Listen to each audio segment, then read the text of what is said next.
Anyway, this is going to be amazing. We saw Kevin Hunstorfer take a team that was down 20-8 and scored 22 points before the other team, it was Basia, scored 7 points and make it 30-29. Austria pulled that match out. That's why they're here right now. Pulled that match out.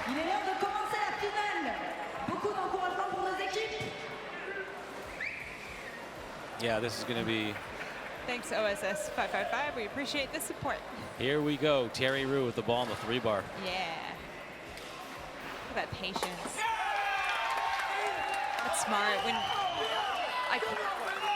I think it's so important on that first ball to take your time, to give yourself the time to read the defense. Right. Really. On both tables, because it could be different on one table versus the other. So I think he made a good play there. And there's some very intuitive things. It's not rocket science. You have your home table, and you want to hold serve on your home table on your possessions and steal a couple on the other team's table. That's the only way to win, unless you dominate on the opposing team table. You got to win on your table and steal. That's the whole name of the game.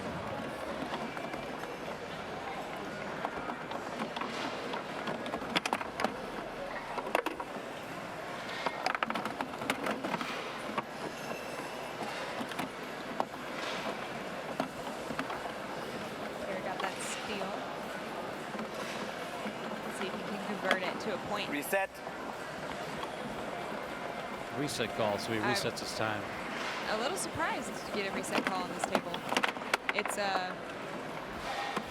what's interesting, the Garlando table is very sturdy. Yeah! Ooh, that was a nice shot. Busted out a nice little slingshot. Now we're playing foosball, says Jakob. It wasn't off the wall because these walls are ramped. And that's what we're talking about. You got to steal. So I've also been making this analogy about chess. And chess, a tempo is a time and space advantage. And when you get 1 point on the other team's table, you hold service on your table, you maintain that tempo. Remember, they're racing to 10 points. Now Jakob just got it right back. So technically they're even. Yep. Looks like we got Fred in the chat now. How do you know? Where does, oh, it's Frederick. What's going on, Fred? Thanks for joining our chat. You already got questions. They don't want to talk about this match anymore. They want to talk about you, but that's perfect. They want to know why you don't play foosball anymore, Fred.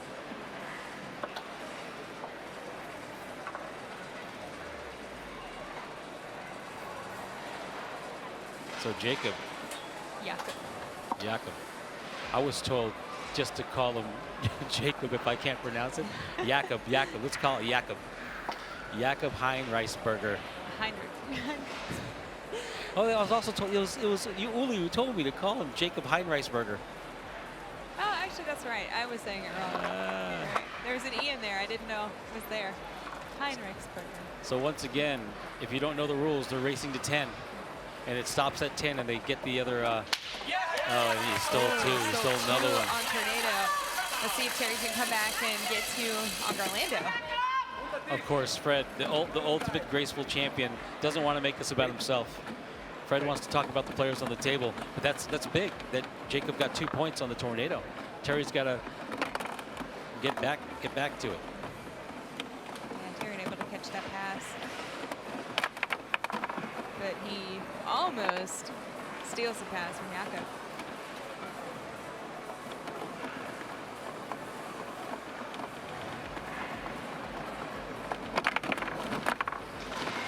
I wonder if we'll see him go back to that reverse. That looks like a pseudo slingshot. Yeah, that's a good way. Pseudo slingshot. Fortunate to pick that one up is Terry. In his other shot here, he stubbed.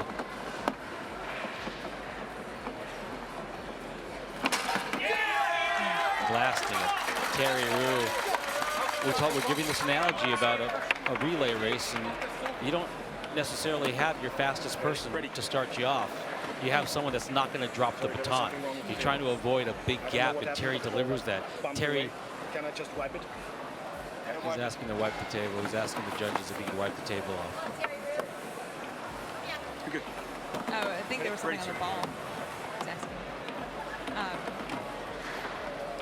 I heard Terry say he wasn't going to warm up on Orlando for very long because the last time he did, he lost his feeling on Tornado. So that might be why he stubbed the ball on Garlando, because he wasn't as warm. That ball, thank you. Ready? Hi, Rich. They're playing for a gold medal. Ready? Gold medal to the winners and silver medal to second place. Yes! Oh, man, Terry is feeling it. He just picked up 2 points back. Let's see if he can hold it down on Tornado this time.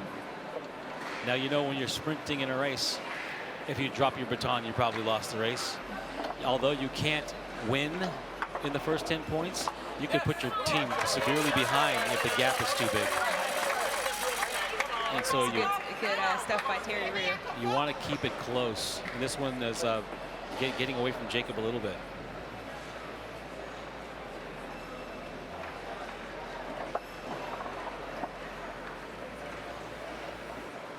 Now, these balls were not Tornado manufactured balls, and they're a little bit different. They're a little bit more slick, I'm hearing. They don't grab as well. They wear out. I think they wear out faster, and they're smaller. And so if you have a new ball, it's fine, but it becomes slick. These guys are going back and forth, back and forth. Terry has the slight advantage because they're going back to Garlando, and he's up 1 point. So Terry's got to keep the pressure on by keeping focus and executing. Thank you. Here. I can't tell if Leap and Lou is trolling, but He's trolling. we're playing on Garlando now. Leap and Lou is totally trolling. I see he's making a joke because they're out. They've outscored each other on each other's home tables. Oh, okay, I see.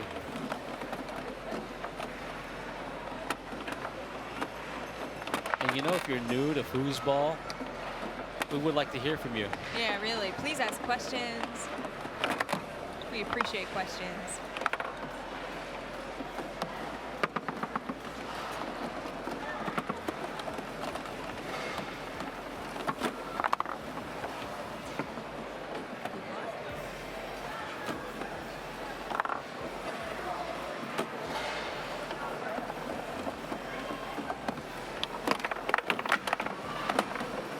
Terry's always so speedy. He's always had a great transition game. As Roger Hansford. Oh, he saw that guy. I wondered if he was going to do it again, and Terry was waiting for it. And that's what a crafty, cagey, experienced veteran delivers. Terry said, no, sir. You're not going to get that twice. And I bet you he doesn't do it again. I bet you he's done with it. Now he's removed it from his arsenal. Yep.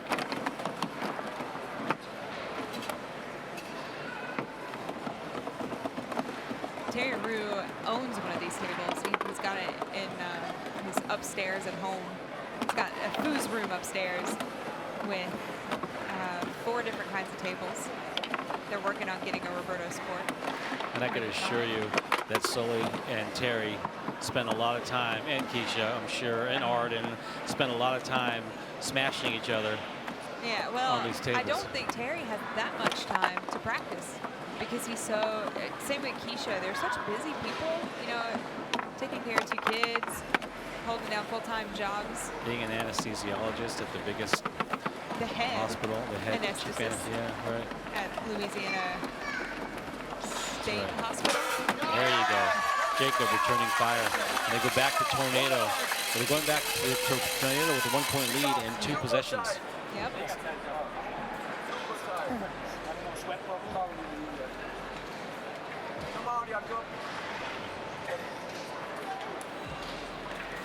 Those glasses are just so stylish with the green frames on.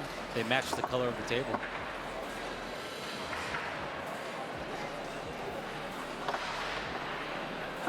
One of the things we were talking about on the women's team, someone saying, you know, lots of the top players from the U.S. didn't come.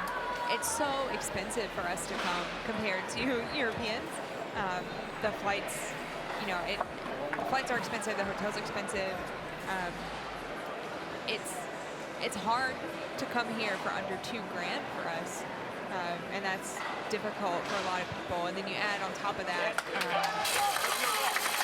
top of that, COVID and the war, and yeah, we have fewer people here this Yeah. time.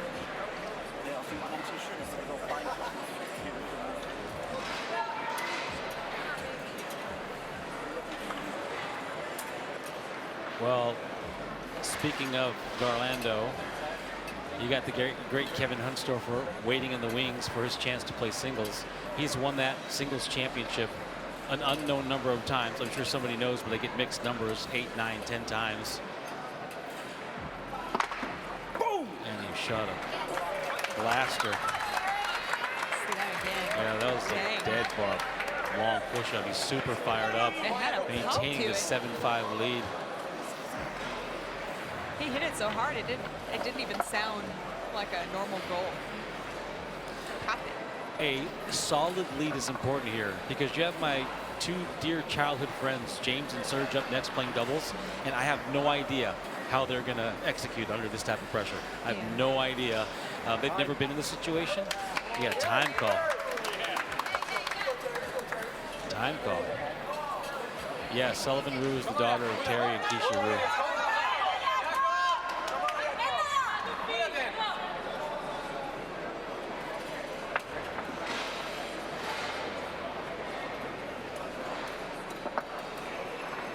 Nice middleman pass by Terry Rue there.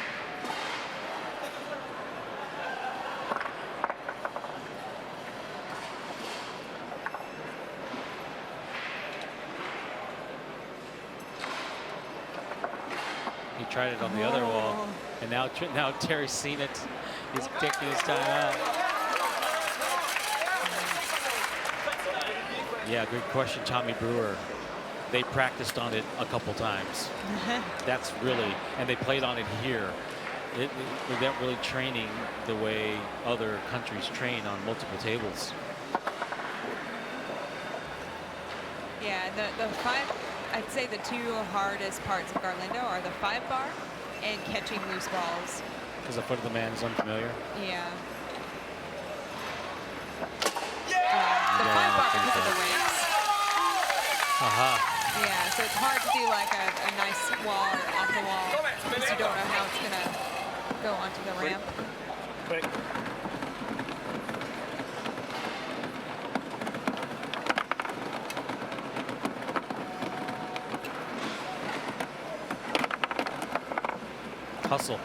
Hustle possession. Fighting for the ball and being in position.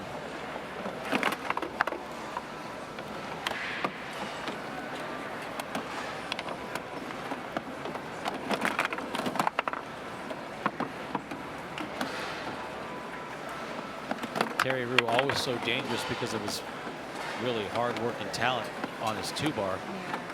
He's such a skilled player. And he's fast. Oh, Jacob not going anywhere. Oh, he's trying it on the other side of the wall.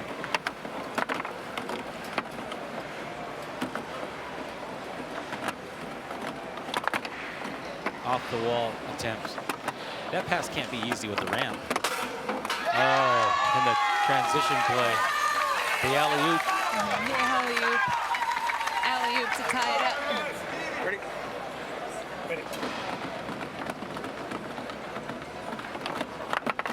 Oh, Terry with the 5-bar. With 5-bar. And It if is executed. Jacob gives this one, it's essentially even though he's up 8-7. He will go back to. Terry gets the drop. Yep, he gets the drop on Tornado. Yeah, let's see if Terry can use his 5-bar possession to tie it up. Yeah, Jacob. And then take the lead. Jacob's wicked skills. Oh no. And an uncharacteristic drop from Terry. Now you get one timeout, one 45-second timeout. In 10 points. And you got to remember. We're used to having 4 in 10 points. Yes. And it's very difficult in singles. Ooh, what a beauty. Oh, What a beauty. He pushed that way deep around the man.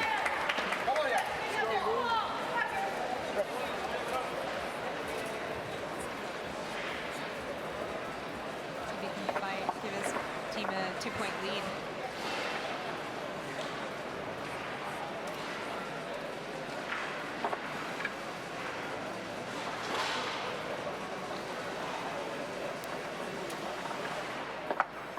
Beautiful pass.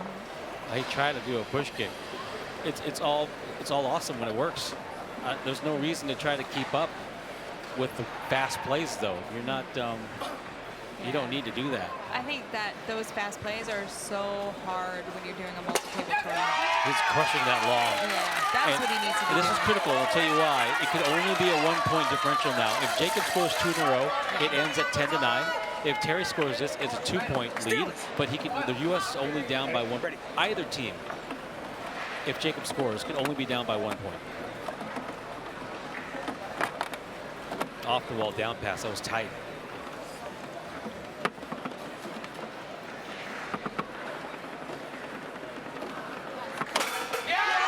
So it will only be a 1-point differential no matter what happens. Yeah. See if Terry tries another flip. See, Terry just caretakes for this possession. Come on, Jakob. Yeah.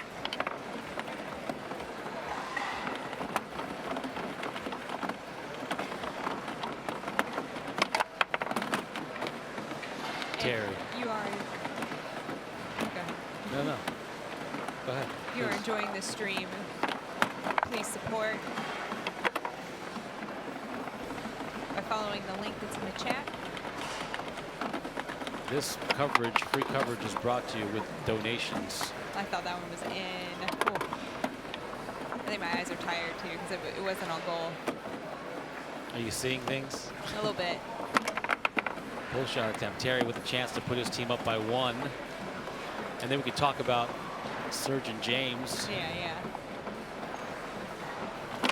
Oh, was out there with that defense. The little extra adrenaline during a game point. They get you out there on the long. Yeah. Oh, what a save. save.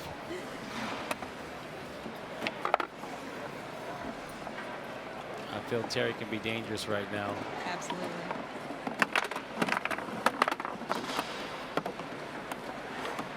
Jakob, will he send his team into the doubles match with a 1-point lead? And Terry Not with yet. the block. Not yet.